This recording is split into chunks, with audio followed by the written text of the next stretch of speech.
Hello my dear learners, welcome to IS short. मेरा नाम है मयूरी भागवानी और आज की डेट है फर्स्ट मार्च 2023 आज की डेट है। और आज के द हिंदू न्यूज़पेपर को हम एनालाइज करने वाले हैं। और आज का बड़ा मुद्दा है regulation of online pharmacies in India. आप लोगों ने देखा होगा, पहले हम मेडिकल स्टोर्स पे जाते थे, कुछ भी दवाइयाँ लेनी होती थी रिटेल स्टोर्स पे जाते थे। अब अगर किसी को भी दवाइयाँ मंगवानी है और अच्छी खासी दवाइयाँ मंगवानी है तो लोग जनरली ई फार्मेसीज को चुनते हैं, जो कि ऑनलाइन बेस्ड होती हैं। आपको कुछ नहीं करना है, आपको बस उनको व्हाट्सएप करना है या उनकी वेबसाइट पे जाके अपना प्रिस्क्रिप्शन डालना है और वो आपको दवाइयाँ पहुंचा देंगे, वो भी डिस्काउंटेड रेट पर और वो भी डोर टू डोर सर्विसेज के साथ। तो इसीलिए ये ऑनलाइन फार्मेसीज बहुत ज़्यादा अभी पॉपुलर हो रही है, लेकिन इनको रेगुलेट करने की ज़रूरत है, ये कह रही है गवर्नमेंट। और साथ में कह रहा है जो बाकी का मेडिकल सेक्टर है, जो कि रिटेल मेडिकल सेक्टर है। क्या है पूरा मुद्दा बात करेंगे, लेकिन उससे पहले बता दूं कि सिर्फ और सिर्फ 89 डेज बचे हैं आपकी प्रीलिम्स में। इसीलिए this is a big big big alert कि अगर आप किसी भी डिस्ट्रैक्शन के चक्कर में फंसे हुए हो, भैया उस डिस्ट्रैक्शन को हाथ जोड़ लो और अपने ड्रीम की तरफ बढ़ो। ये जो ड्रीम आपका रियलाइज करने का आपको मौका मिला है, बार बार नहीं मिलेगा। ये बार बार आपकी ये वाली एज लौट कर नहीं आएगी, बार बार आपको इस तरह की अपॉर्चुनिटीज नहीं मिलेगी। इसलिए इसको बहुत ध्यान से यूज करो, इस टाइम को बहुत ध्यान से यूज करो। एक और चीज, एक और टिप ले लो मेरी साइड से, क्योंकि मैं भी इस फील्ड में काफी लंबे समय तक रही हूँ और हूँ भी। तो देखो यहाँ पे ये जो टिप है वो ये है कि जैसे जैसे आपकी एज बढ़ती है, जैसे जैसे आपके नंबर ऑफ अटेम्प्ट्स बढ़ते हैं ना, वैसे वैसे आपकी एनर्जी कम होने लगती है। इसीलिए कोशिश करो कि जितने भी आपके अटेम्प्ट्स अभी बचे हैं वो बचे ही रहें। आपका इसी अटेम्प्ट में जो प्रीलिम्स है, मेन इंटरव्यू है, वो क्लियर हो जाए, क्योंकि आने वाले अटेम्प्ट्स के साथ एनर्जी भी कम होती है, मोटिवेशन कम होता है। इसीलिए इसी अटेम्प्ट को अपना फाइनल अटेम्प्ट मानते हुए चलो और इसमें अपनी जान झोंक दो। बढ़ते हैं आगे। आज का पहला मुद्दा है on regulating online sale of the drugs in India. तो इंडिया में जो ऑनलाइन सेल है ड्रग्स की, मेडिकल जो इंस्ट्रूमेंट है, मेडिकल जो हमारे ड्रग्स हैं, उनकी जो ऑनलाइन सेल है वो बहुत बढ़ गई है। और ऐसे में All India Organisation of Chemists and Druggists, ये जो ऑर्गेनाइजेशन है, बेसिकली जितने भी हमारे केमिस्ट हैं और रिटेल केमिस्ट और ड्रगिस्ट हैं, उन लोगों की एक ऑर्गेनाइजेशन है, वो बोल रही है कि अगर सरकार ने, अगर गवर्नमेंट ने इस ऑनलाइन फार्मेसी बिजनेस को अगर रेगुलेट नहीं किया तो ये जो रिटेल वाले केमिस्ट है, रिटेल वाले मेडिकल स्टोर्स हैं, वो अनशन पे चल जाएंगे, एगिटेशन पे बैठ जाएंगे एंड कंट्री वाइड एगिटेशन होने वाला है। अच्छा, दूसरी चीज ये कि क्या ये ऑनलाइन ड्रग डिलीवरी स्टोर्स जो हैं, क्या इन्होंने सारा मार्केट हड़प लिया है? क्या ऐसा कर रहे हैं, कितने डिस्काउंट दे रहे हैं, क्या ऐसा कर रहे हैं कि जो रिटेल वाले इतने परेशान हो गए इनसे? और तीसरी चीज ये कि क्या मिनिस्ट्री ऑफ हेल्थ जो है, क्या वो सारी ई फार्मेसीज को बैन कर देगी? अब मुद्दा क्या है? देखो भाई, मुद्दा कुछ ऐसा है कि हमारा जो देश है, हमारे देश में हो रहा है काफी अच्छा online sale of drugs. Okay, यहाँ पे देखो मिनिस्ट्री ऑफ हेल्थ जो है उन्होंने बोला है कि 21 companies, Tata 1mg, Flipkart, Apollo, Amazon, PharmEasy, Reliance, ये सारी कई सारी कंपनीज हैं जिनको मिनिस्ट्री ऑफ हेल्थ ने नोटिस भेजा है, शो कॉज नोटिस भेजा है। ये नोटिस इसीलिए भी भेजा है क्योंकि यहाँ पे रेगुलेशन की कमी हो रही है इस ऑनलाइन फार्मेसी बिजनेस में। दूसरा, ये जो एसोसिएशन है, ऑर्गेनाइजेशन है केमिस्ट एंड ड्रगिस्ट का, जो रिटेल वाले हैं, उन्होंने भी एक पावरफुल लॉबी बना के, लगभग 12 लाख फार्मासिस्ट की लॉबी है और एक बहुत बड़ा वोट बैंक बनता है ये, ठीक है, सरकार के लिए। और ये 12 लाख फार्मासिस्ट ने बेसिकली सरकार को डराने धमकाने की कोशिश की है कि अगर आपने इन ऑनलाइन फार्मेसीज को रेगुलेट नहीं किया तो हम यहाँ पे कंट्री वाइड एगिटेशन पे बैठ जाएंगे। तो बेसिकली ये ई फार्मेसीज को बैन करना, रेगुलेट करना, क्या ये हो क्यों रहा है? क्या ये एक वायबल ऑप्शन है ई फार्मेसीज को बैन करना? देखो, मिनिस्ट्री ऑफ हेल्थ ये कह रही है कि हम यहाँ पे blow hot blow cold approach जो है वो अपनाने वाले हैं। मतलब क्या है कि यहाँ पे देखो बहुत ज्यादा नीड हो गई आज के टाइम पे होम डिलीवरी की, जो ड्रग्स हैं उनकी होम डिलीवरी की आफ्टर कोविड 19। आप सभी को पता है बहुत सारे लोग हैं जो काफी एल्डरली हैं हमारे देश में, ठीक है, और जो एल्डरली पीपल है उनकी अमाउंट, उनका जो पॉपुलेशन है बढ़ने ही वाला है। ऐसे में इनके बच्चे जो हैं बाहर रहते हैं, कोई कहीं जॉब करता है, कोई अब्रॉड में रहता है, तो ऐसे में ये बहुत डिपेंडेंट हो जाते हैं। तो इनके बच्चे क्या करते हैं ना कि जो ऑनलाइन फार्मेसीज हैं उधर ऑर्डर करके होम डिलीवरी करा देते हैं ड्रग्स की, जो भी मेडिसिन है उनकी। तो ये बड़ा आसान पड़ता है इनके लिए, ठीक है। और ये भी कहा जा रहा था कि ईयर 2022 में, सॉरी ईयर 2020 में एक वाटरशेड मोमेंट आया जब कोविड आया। तो मिनिस्ट्री ऑफ होम अफेयर्स बताता है कि इन्होंने बहुत खतरनाक ग्रोथ करी है ई फार्मेसीज ने, ठीक है। लगभग 8.8 मिलियन हाउस होल्ड्स को होम डिलीवरी करी है इन्होंने लॉकडाउन के दौरान, तो एक बहुत इंपॉर्टेंट रोल भी प्ले किया है। दूसरी चीज ये कि ऑनलाइन जो डिलीवरी ऑफ ड्रग्स है उसकी जो डिमांड है बढ़ती ही जा रही है। और इसके साथ साथ अगर हम ये बोलें कि हम इनको बैन कर देंगे, तो देखो बैन होने से क्या होगा, बैन होने से ये सारी कंपनीज अंडरग्राउंड चली जाएंगी, क्योंकि कंज्यूमर तो इनसे ऑर्डर करना बंद नहीं करेगा, उसको तो अच्छे खासे डिस्काउंट्स मिल रहे हैं, डिस्काउंट के साथ होम डिलीवरी मिल रही है, तो वो क्यों रोकेगा। तो वो करेंगे, लेकिन अंडरग्राउंड होके करेंगे, इलीगल तरीके से करेंगे। तो आप देखो, वैसे तो समझना ये चीज, अगर आपको एक सिविल सर्विस सर्वेंट भी बनना है तो ये चीज समझना जरूरी है कि ब्लैंकेट बैन, कोई भी चीज के ऊपर पूरी तरह से बैन लगाना is not a viable option ever. कोई भी चीज हो, ठीक है, उसके ऊपर ब्लैंकेट बैन नहीं चलती, क्योंकि अगर आपने किसी भी चीज के ऊपर ब्लैंकेट बैन लगाया तो वो गलत तरीके से बिकना, गलत तरीके से चालू तो रहना चालू कर ही देगी। ओके, तो ये ड्राफ्ट ई फार्मेसी रूल्स आए थे, जिसमें बोला गया था कि ये जो ई फार्मेसीज हैं, ऑनलाइन फार्मेसीज हैं, इनको रेगुलेट किया जाएगा और इनके बिजनेस को बढ़ाने की भी हम कोशिश करेंगे, सरकार का ये कहना था। लेकिन 4 साल हो गए इसको आए हुए, ये 4 साल होने के बाद भी ये अभी तक पब्लिक डोमेन में नहीं आई है, इसको इम्प्लीमेंट नहीं किया गया है। ओके, कई सारे मल्टीपल कोर्ट ऑर्डर्स आए, कई सारी standing committee, 172nd parliamentary standing committee है जो बोल रही है कि 4 साल हो गए, क्यों आप इसको इंट्रोड्यूस नहीं कर रहे। देखो, अब ई फार्मेसीज और जो mom and pop chemist shops हैं, उनके बीच में क्या दिक्कत है। आप सभी को पता है कि जब से ऑनलाइन बिजनेस आया है, Amazon, Flipkart, Tata 1mg, pharmacy, PharmEasy, ये सब जो कंपनीज आई हैं, तब से जो रिटेल वाले हैं उनका पूरा का पूरा जो मार्केट है वो खत्म हो गया है। आपने वही चीज सेम मोबाइल और इलेक्ट्रॉनिक्स में भी देखी होगी कि जो रिटेल में पहले मोबाइल और इलेक्ट्रॉनिक्स बिकते थे, अब नहीं बिकते। अब सबका सब लोग वेट करते हैं सेल आने का, फ्लिपकार्ट पे सेल आने का, अमेजन पे सेल आने का। तो ऑफलाइन बिजनेस तो बिल्कुल खत्म ही हो गया। यही सेम चीज जो केमिस्ट हैं उनके साथ भी हो रही है। ओके, और इसीलिए ये इतने भड़के हुए हैं। ऑल राइट, अब देखो यहाँ पे ई फार्मेसीज अभी अभी नए नए आए हैं, 2015 से इनका स्टार्ट शुरू हुआ और कोविड के टाइम पे तो बहुत ज्यादा बढ़ गया। ई फार्मेसीज जो है ये door to door step delivery कर रही हैं, ये डिस्काउंट बहुत खतरनाक वाले दे रहे हैं आपको, ठीक है। और पहले ये बोल रहे थे कि हम रिटेलर्स से लेकर देते हैं आपको दवाइयाँ, लेकिन अब क्या हो रहा है ना, रिटेलर्स यहाँ पे समझना ये चीज, जब ये ऑनलाइन फार्मेसी वाले रिटेलर से लेकर आपको दवाइयाँ दे रहे थे ना, पहले ही दवाइयों में, मेडिसिन में मार्जिन बहुत कम होता है, प्रॉफिट मार्जिन ऑलरेडी बहुत कम होता है, 15-16% का। अब जितनी लंबी चेन होगी उतना प्रॉफिट कम होता जाएगा। तो यहाँ पे ऑनलाइन फार्मेसी वालों ने सोचा कि क्यों हम रिटेल वालों से लें, हम अपनी एकदम एक चेन बनाते हैं फ्रॉम द ग्राउंड लेवल, और हमको उससे क्या होगा कि हम अपने प्रॉफिट को बढ़ाएंगे। तो बेसिकली अब रिटेलर्स से भी ना लेकर वो अपनी खुद की चेन बना रहे हैं। ऐसे में रिलायंस ने एक बेंगलुरु की सॉफ्टवेयर कंपनी खरीद ली, बहुत सारी ऐसी जो फार्मा कंपनी है ना वो खरीद रही हैं ये ऑनलाइन फार्मेसी जो एप्स हैं और बिजनेसेस हैं, ठीक है। और इसके कारण अग्रेसिव बिजनेस ये कर रहे हैं, लेकिन आप देखोगे मेजोरिटी ऑफ द जो फार्मेसीज हैं, ई फार्मेसीज, उनको हो रहा है खतरनाक वाला लॉस। जैसे टाटा 1mg को 146 करोड़ रुपीस का लॉस हुआ लास्ट फाइनेंशियल ईयर में, जो फार्म इजी है उसको लगभग 2700 करोड़ रुपीस का लॉस हुआ। तो ये बहुत ज्यादा लॉस भी हो रहा है। अब देखो, ई फार्मेसी हो या ऑफलाइन रिटेल फार्मेसिस्ट हो, उन सभी को समझ में आ रहा है कि भाई पहली चीज तो हमको करनी पड़ेगी ड्रग डिलीवरी एट होम, दूसरा हमको देना पड़ेगा डिस्काउंट, और हम एक ही तरीके से एक ही मॉडल पे काम नहीं कर पाएंगे। किसी को भी अगर मार्केट में टिकना है तो उसको ऑफलाइन प्लस ऑनलाइन दोनों आना पड़ेगा। और यही चीज आप देख रहे हो ऑलमोस्ट हर बिजनेस के साथ आज हो रही है। तो एक्यूट केयर और इमरजेंसी की जरूरत है। अब देखो यहाँ पे ये भी चीज समझो कि आप ऑनलाइन कौन सी दवाइयां मंगाते हो, जो कि ऐसा होता है ना, जो महीने के आपको हर महीने दवाइयां चाहिए ही, और आपका एक प्रॉपर, जैसे मैं अपनी बात करूं तो मेरी मदर को डायबिटीज है, अब उनकी एक प्रॉपर एक शेड्यूल्ड होता है कि भाई इतनी दवाइयां उनको महीने की लगेंगी ही लगेंगी, तो हम ऑनलाइन मंगाते हैं क्योंकि ऑनलाइन में डिस्काउंट भी अच्छा मिलता है, ठीक है। लेकिन आप देखते हो जैसे ये क्रोनिक डिसीजेज वगैरह हो गए, डायबिटीज हो गया, हाई ब्लड प्रेशर हो गया, इसमें आप ये मंगा सकते हो, है ना, ऑनलाइन से। लेकिन जो एक्यूट केयर के और इमरजेंसी के मटेरियल होते हैं उसके लिए अभी भी आप रिटेल शॉप्स पे ही डिपेंड करते हो। जो आपको इमरजेंसी में चीजें चाहिए होती है उसके लिए आप अभी भी रिटेल शॉप्स पे डिपेंड करते हो। मान लो अनफॉर्चुनेटली किसी का भी कोई फैमिली में या कोई भी जान पहचान वाला हॉस्पिटलाइज हो जाता है, तो वो थोड़ा ना वेट करेगा ऑनलाइन से आने का, ऑनलाइन शॉपिंग करने का मेडिसिन वगैरह के लिए, उसको तो इमरजेंसी है, उसका तो एक्यूट अभी इशू है, तो वो जाके रिटेल शॉप से ही लेगा।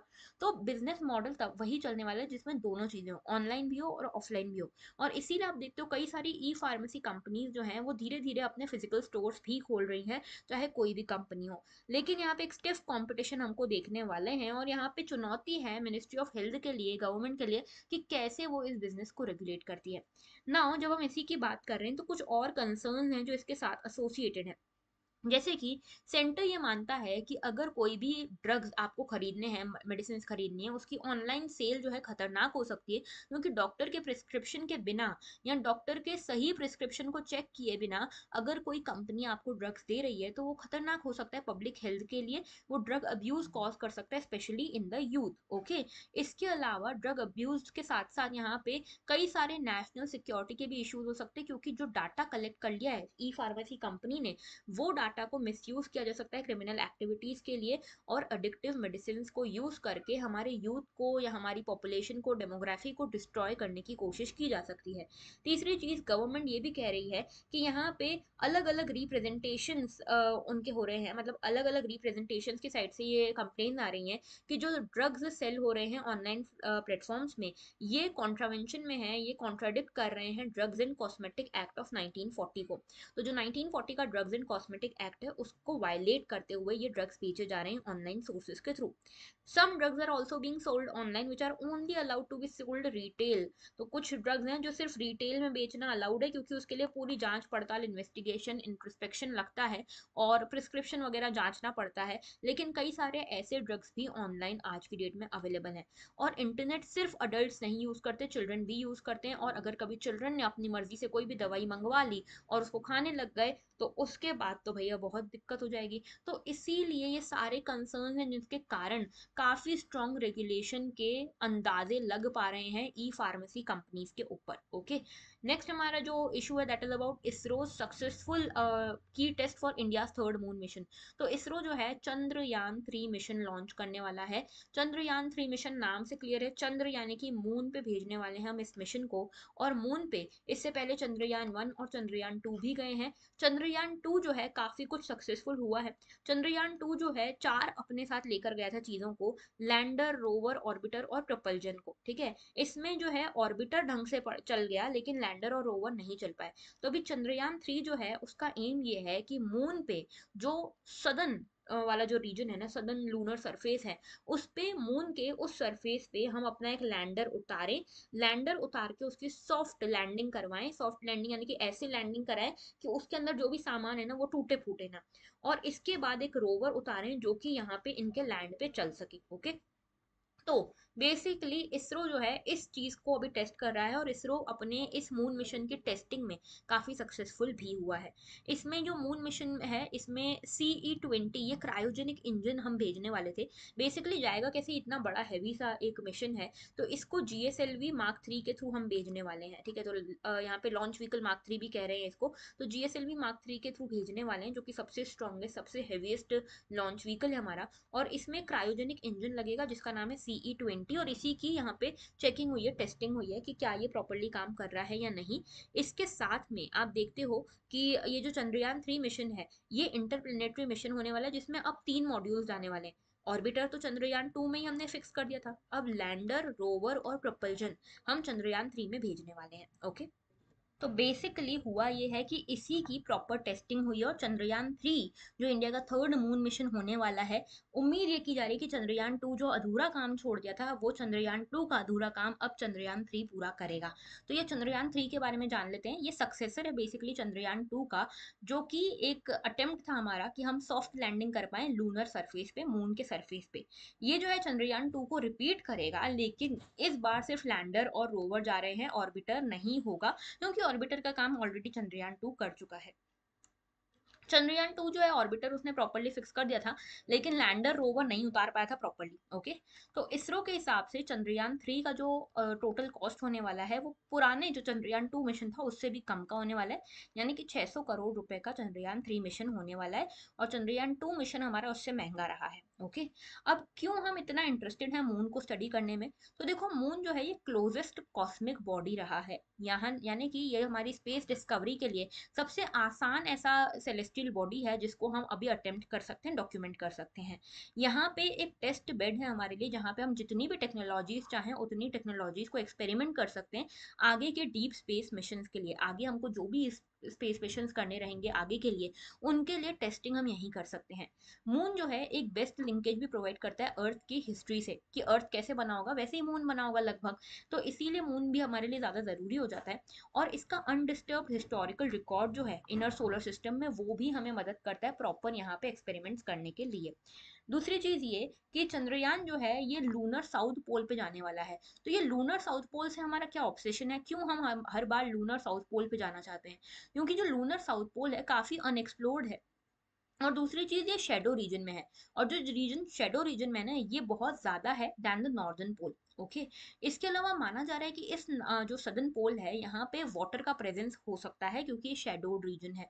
तीसरी चीज ये भी कि यहाँ पे कई सारे क्रेटर्स हैं जो कि कोल्ड ट्रैप्स हैं, हो सकता है कि यहाँ पे फॉसिल रिकॉर्ड मिले, इसीलिए हम लूनर सरफेस में, स्पेशली सदर्न लूनर सरफेस में इतने इंटरेस्टेड हैं। ओके। बढ़ते हैं नेक्स्ट इशू की तरफ। Portal opened for complaints against decision of social media platform. तो basically ministry of electronics and information technology MeitY ने एक पोर्टल खोला है। इस पोर्टल का नाम है ग्रीवेंस अपीलेट कमेटी पोर्टल। ये grievance appellate committee portal basically IT rules के हिसाब से खोला गया है, 2021 के आईटी रूल्स के हिसाब से।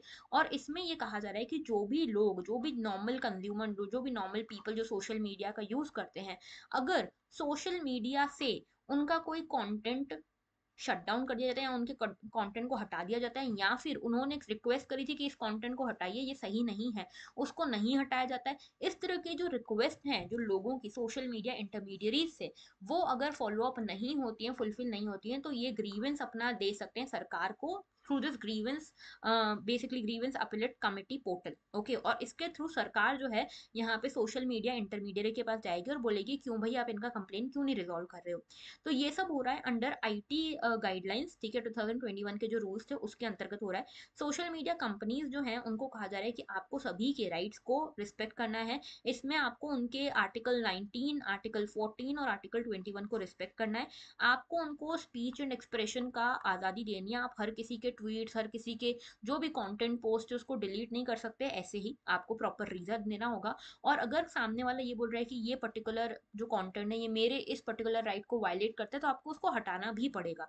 तो इसी के लिए ये गैग पोर्टल बनाया गया है। ओके। तो बेसिकली जो ग्रीवेंस अपीलेट कमेटी है, ये अपीलेट कमेटी बनाई गई है सो दैट जो भी यूजर्स की प्लीज है ना सोशल मीडिया इंटरमीडियरी को लेकर, वो पूरी हो सके। सोशल मीडिया इंटरमीडियरी यानी कि फेसबुक हो गया, व्हाट्सएप हो गया, ट्विटर हो गया, ये सारे। तो यहाँ पे ग्रीवेंस ऑफिसर भी अपॉइंट किया जाएगा, और ये ग्रीवेंस ऑफिसर जो है वो इस पूरी ग्रीवेंस अपीलेट कमेटी को हेड करेगा। ये कमेटी में एक चेयरपर्सन होंगे और बाकी पर्सन भी होंगे जिसको सेंट्रल गवर्नमेंट सिलेक्ट करेगी। कोई भी इंडिविजुअल अगर उसको लगता है कि सोशल मीडिया इंटरमीडियरी उनको अनफेयरली ट्रीट कर रही है और उनकी कंप्लेन के ऊपर कोई काम नहीं कर रही, तो वो ग्रीवेंस अपीलेट कमेटी के पास जा सकते हैं 30 दिनों के अंदर। और 30 दिनों के अंतर्गत ग्रीवेंस अपीलेट कमेटी जो है वो इनका जो पूरा अपील है उसको रिजॉल्व करने की कोशिश करेगी। यहाँ पे जो रेलिवेंट इंटरमीडियरी है उसको भी यहाँ पे फॉलो करना पड़ेगा सारे ऑर्डर्स जो ग्रीवेंस अपीलेट कमेटी देती है। मान लो मैंने यहाँ पे फेसबुक पे कोई पोस्ट डाला और मेरा फेसबुक ने पोस्ट हटा दिया जबरदस्ती, ठीक है, मैं कुछ भी पोस्ट डालती हूँ फेसबुक हटा देता है, तो मैं जाऊंगी फेसबुक के पास, क्या पैसे क्यों कर रहे हो? फेसबुक ने मान लो कुछ भी रिस्पॉन्ड नहीं किया, तो मैं जा सकती हूँ ये ग्रीवेंस अपीलेट कमेटी के पास, और ये ग्रीवेंस अपीलेट कमेटी फिर जो भी डिसीजन लेगी फेसबुक को मानना पड़ेगा। ओके। तो ये जो सब हो रहा है, ये हो रहा है अंडर आईटी रूल्स ऑफ 2021। जो आईटी रूल्स हैं, इंफॉर्मेशन टेक्नोलॉजी रूल्स हैं 2021 के, ये सेंट्रल गवर्नमेंट लेकर आई थी 2021 फरवरी में for the digital news publishers, websites, portals, YouTube channels, OTT platforms, इन सभी के लिए लाया था। ये बेसिकली लाई थी मीटी यानी कि ministry of electronic and IT, और साथ में मिनिस्ट्री ऑफ इंफॉर्मेशन ब्रॉडकास्टिंग, दोनों मिलकर ये रूल्स लाए थे। ये रूल्स में कोड ऑफ एथिक्स दिया गया था कि जो न्यूज़ पब्लिशर्स हैं या जो भी लोग हैं सोशल मीडिया इंटरमीडियरीज हैं उनको एक कोड ऑफ एथिक फॉलो करना है। और ग्रीवेंस रिड्रेसल मैकेनिज्म के लिए 3 टायर ग्रीवेंस रिड्रेसल होगा। पहला होगा सेल्फ रेगुलेशन, ठीक है, जो पब्लिशर खुद करेगा। दूसरा होगा self regulation by self regulating bodies, ठीक है। और तीसरा होगा an oversight mechanism by the central government, तो सेंट्रल गवर्नमेंट भी इसको रेगुलेट करेगी। बात करते हैं आगे, तो देखो यहाँ पे जो आईटी रूल्स आए उनमें बेसिकली ये बताया गया कि अलग अलग लोगों के लिए अलग अलग आईटी रूल्स है। जैसे कि सोशल मीडिया वालों को ये बोला गया कि आप ये आइडेंटिफाई करो कि कोई भी कंटेंट जो एंटी नेशनल माना जाता है या अथॉरिटीज उसको एंटी नेशनल कह रही हैं, तो उसका ओरिजिनेटर कौन था ये पता लगाओ। दूसरा, एक ग्रीवेंस ऑफिसर रखो, जो कि अगर कोई कंप्लेन आती है कि भाई इस कंटेंट को हटाना चाहिए, एंटी नेशनल है, तो 15 दिन में आप उस कंप्लेन के ऊपर काम कर सको। और मंथली कंप्लाइंस रिपोर्ट आपके पास होनी चाहिए कि आपके पास क्या कंप्लेन आई और आपने क्या एक्शन लिया। डिजिटल न्यूज चैनल्स जितने भी हैं उनको प्रेस काउंसिल ऑफ इंडिया को फॉलो करना है, केबल टीवी नेटवर्क एक्ट को फॉलो करना है, सेल्फ रेगुलेटरी बॉडीज बनानी है सो दैट चेक करने के लिए कि उनका जो चैनल है वो कोड ऑफ एथिक्स को फॉलो कर रहा है या नहीं। इन्फॉर्मेशन ब्रॉडकास्टिंग मिनिस्ट्री पैनल्स बनाएगी और ओवरसाइट मैकेनिज्म बनाएगी।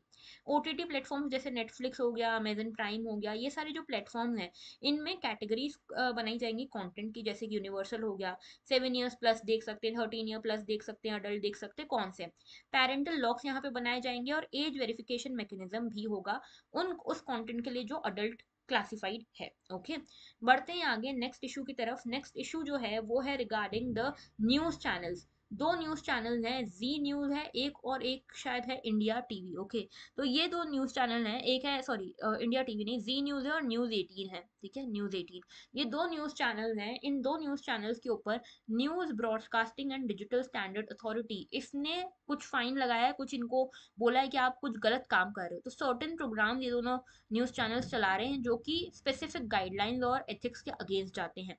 तो ये पहले news broadcasting and digital standard authority के बारे में जान लो। ये कोई गवर्नमेंट बॉडी नहीं है, ये एक इंडिपेंडेंट बॉडी है जो कि news broadcasters and digital association ने बनाई है। एक रिप्रेजेंटेटिव बॉडी है, जितने भी प्राइवेट टेलीविजन न्यूज चैनल हैं उन्होंने मिलकर ये रिप्रेजेंटेटिव बॉडी बनाई है। ठीक है, ये कहती है कि ये बॉडी बेसिकली कलेक्टिव वॉइस है सारे न्यूज चैनल्स की, न्यूज ब्रॉडकास्टर्स की। ये कोई गवर्नमेंट बॉडी नहीं है, ना ही कोई लीगल ऑर्गेनाइजेशन है, लेकिन ये जो भी रूलिंग्स निकालती है ना, ये पूरी इंडस्ट्री को माननी पड़ती है, मानती है सारी इंडस्ट्री जो भी करंट अफेयर या जो ये ब्रॉडकास्टिंग न्यूज ब्रॉडकास्टिंग से रिलेटेड है। तो न्यूज ब्रॉडकास्टिंग डिजिटल एसोसिएशन में 26 न्यूज चैनल हैं, न्यूज ब्रॉडकास्टर्स हैं, यानी कि लगभग 119 चैनल हैं। और ये पूरी तरह से जो पूरा अथॉरिटी है ना, इसको फंडिंग पूरी तरह से इसके मेंबर्स ही करते हैं। तो एम यही है कि जितने भी मेंबर्स हैं वो कोई भी अनफेयर प्रैक्टिस में ना लगें, कोई भी टेलीविजन न्यूज या प्रोग्राम गलत तरीके से ना चलाएं, कोई भी डिजिटल न्यूज मीडिया गलत तरीके से ना चलाएं, कोई भी हेट स्पीच या हेट न्यूज को ना फैलाएं। इस तरह के यहाँ पे एम रहता है। तो ये प्रोटेक्ट करते हैं, प्रमोट करते हैं, सिक्योर करते हैं जितने भी लोग हैं हमारे देश में उनके right to freedom of speech को, और साथ में न्यूज ब्रॉडकास्टर्स के फ्रीडम ऑफ स्पीच को। साथ में ये हाई स्टैंडर्ड्स और एथिक्स प्रैक्टिसेस बताते हैं कि न्यूज ब्रॉडकास्टर को क्या क्या एथिक्स फॉलो करने हैं। इसमें एक चेयरपर्सन होता है जो कि एक एमिनेंट जूरिस्ट होता है, साथ में न्यूज एडिटर्स होते हैं, लॉ से एजुकेशन लिटरेचर सब जगह से फील्ड से मेंबर्स होते हैं। ये कुछ प्रोसीडिंग्स भी इनिशिएट कर सकता है अगर इन्हें लगता है कि कोई भी इनका मेंबर रेगुलेशंस फॉलो नहीं कर रहा है या कोई भी मैटर में जो प्रॉपर रूल हैं उनको वायलेट कर रहा है। तो यहाँ पे 1 लाख रुपए तक का फाइन भी लगाया जा सकता है। तो बेसिकली इस ऑर्गेनाइजेशन ने, इस अथॉरिटी ने न्यूज चैनल, इन दोनों न्यूज चैनल्स को बोला है कि आप रिलीजियस सेंटिमेंट्स, रिलीजियस अंडरटोन्स लेकर आ रहे हो न्यूट्रल न्यूज में भी। अगर कोई भी न्यूज होती है उसमें आप रिलीजियस अंडरटोन्स लेकर आते हो, किसी पर्टिकुलर रिलीजियस माइनॉरिटी को टारगेट करते हो, जो कि सही नहीं है, तो बेसिकली 50,000 रुपए का इनके ऊपर फाइन लगाया गया है दोनों चैनल्स के ऊपर। ओके, बढ़ते हैं आगे नेक्स्ट इशू के ऊपर। Proton beam therapy out of reach for many of with cancer.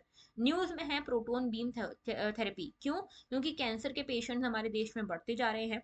2022 में लगभग 14 लाख केसेस आए हैं हमारे देश में कैंसर के। अगर आप देखोगे बच्चों में, तो 40,000 बच्चों को, 40,000 चिल्ड्रन हैं ऐसे हमारे देश में जिनको कैंसर है, जिसमें से हर 40,000 में से 1400 बच्चों का जो कैंसर है वो बिल्कुल ठीक हो सकता है इस प्रोटीन बीम थेरेपी के थ्रू। और ये जो 14 लाख पीपल है ना, इनमें भी कई सारे लोग हैं जिनका जो कैंसर है बिल्कुल ठीक हो सकता है प्रोटीन बीम थ्योरी थेरेपी के थ्रू। तो ये प्रोटीन बीम थेरेपी है क्या? ये थेरेपी बेसिकली कैंसर्स को और ट्यूमर्स को ठीक करने के लिए एक थेरेपी है। अब न्यूज में इसीलिए है क्योंकि हमारे देश में डिमांड बहुत है इस थेरेपी की, लेकिन हमारे देश में सप्लाई बहुत कम है। क्यों? पहला तो टेक्निकल नो हाउ हमको ज़्यादा नहीं पता, और दूसरा कॉस्ट इश्यूज हैं और इंफ्रास्ट्रक्चर इश्यूज हैं, बहुत ज़्यादा कॉस्ट और इंफ्रास्ट्रक्चर इश्यूज हैं। अब ये प्रोटोन बीम थेरेपी की मैं बात करूँ तो ये प्रोटोन बीम थेरेपी एक तरह की रेडिएशन थेरेपी होती है। ठीक है, जो हाई एनर्जी बीम्स को यूज करती है ट्यूमर्स को करेक्ट करने के लिए, ठीक करने के लिए। वैसे एक और रेडिएशन थेरेपी होती है जिसमें एक्सरेज यूज की जाते हैं, जिसको हम फोटोन बीम थेरेपी कहते हैं, जिसमें लाइट के थ्रू, एक्सरे के थ्रू कैंसर को ट्रीट किया जाता है, या फिर जो नॉन कैंसरस ट्यूमर है उनको ठीक किया जाता है। तो अभी वाली जो थेरेपी है प्रोटोन बीम थेरेपी, इसमें प्रोटॉन्स को यूज किया जाता है एक्सरे की जगह। और ये जो हाई एनर्जी प्रोटॉन है ये कैंसर सेल्स को डिस्ट्रॉय कर सकते हैं, और इनको एक्सरे रेडिएशन के साथ कंबाइन कर के भी कीमोथेरेपी या जो सर्जरीज में थेरेपीज होती हैं ये सब थेरेपीज दी जा सकती हैं। एक्सरे के जैसे ही प्रोटॉन थेरेपी भी एक्सटर्नल बीम रेडिएशन का टाइप है। ओके, नाउ ये देखो काम कैसे करती हैं, दोनों थेरेपीज काम कैसे करती हैं। तो देखो यहाँ पे होता क्या है, एक है फोटोन बीम थेरेपी जिसमें एक्सरे का काम होता है, और एक है प्रोटोन बीम थेरेपी जिसमें प्रोटोन का काम होता है। दोनों में एक बीम ऑफ एनर्जी इस तरह से दी जाती है, ठीक है। जो फोटोन बीम थेरेपी ना, इसमें एक्सरेज जो यूज होते हैं, फोटोन यूज होते हैं, लाइट के एनर्जी, हाई एनर्जी लाइट के पार्टिकल यूज होते हैं। इनकी एनर्जी जैसे जैसे ये आगे जाती है ना वैसे वैसे कम होती जाती है और रुकती नहीं है। तो फोटोन एनर्जी डिक्रीज होती जाएगी, और इस चक्कर में ट्यूमर को तो ठीक करती है, ट्यूमर को अटैक करती है, लेकिन इसके साथ में ये एक्सरेज जो सही वाले बॉडी सेल्स हैं, हेल्दी बॉडी सेल्स हैं जो हमारे लिए जरूरी हैं, उनको भी अटैक करके उनको भी डैमेज कर देती है। और ट्यूमर को हिट करने के बाद भी ये चलती रहती है, और आसपास आने वाले सारे जो हेल्दी सेल्स हैं उनको डैमेज करती जाती है। लेकिन प्रोटोन बीम के साथ अच्छी बात यह है कि सुपर चार्ज प्रोटोन होते हैं और बहुत तेजी से बर्स्ट होते हैं ये ट्यूमर के ऊपर, और जहां ये ट्यूमर के ऊपर बर्स्ट होते हैं वहीं के वहीं रुक जाते हैं। तो प्रोटॉन्स टाइनी पार्टिकल्स होते हैं जो एटम के सेंटर में होते हैं। इसमें कम जो हेल्दी सेल्स हैं, ऐसा नहीं कि कोई हेल्दी सेल डैमेज नहीं होता, कम हेल्दी सेल डैमेज होते हैं, और इसके कारण जो भी ऐसे ट्यूमर या ऐसे कैंसर है ना जो बहुत सेंसिटिव लोकेशन पे हैं, जैसे कि ब्रेन से या स्पाइनल कॉर्ड से रिलेटेड हैं, ऐसे कैंसर्स को ट्रीट करने के लिए प्रोटॉन बीम थेरेपी सबसे बेटर होती है, क्योंकि नहीं तो ये बाकियों को भी अपने साथ डैमेज कर देगा। ओके, तो इसीलिए ये न्यूज में था। और देखो न्यूज में इसीलिए क्योंकि यहाँ पे जो कैंसर हैं, प्रोस्टेट, ओवरीज, ब्रेस्ट, लंग्स, इन सब से रिलेटेड कैंसर्स को भी इससे ठीक किया जा सकता है। ओके, जबकि एक्सरे रेडिएशन जो फोटोन थेरेपी होती है, उससे क्या होता है, होल बॉडी के अंदर टॉक्सिन्स या टॉक्सिक्स फैलने के चांसेस रहते हैं, लेकिन इसमें ऐसा कुछ नहीं है। ओके, तो अभी इसको एम्स में लाने की बात चल रही है। इसके अलावा इसका एक जो national hadron beam facility Tata memorial hospital में मुंबई में, वहां पे भी लाने की कोशिशें चल रही हैं। अभी सिर्फ एक अपोलो हॉस्पिटल है जहाँ पे ये है।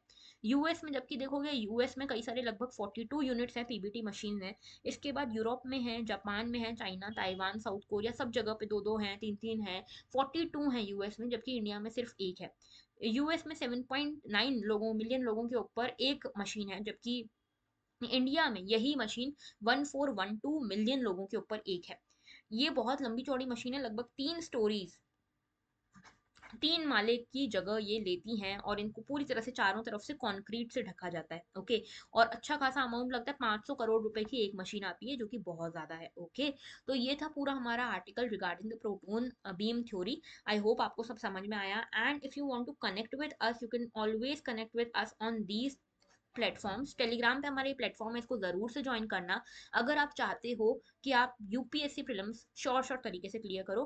मेल के थ्रू आप हमसे कनेक्ट कर सकते हो, इंस्टाग्राम के थ्रू, और हमारी वेबसाइट के थ्रू भी।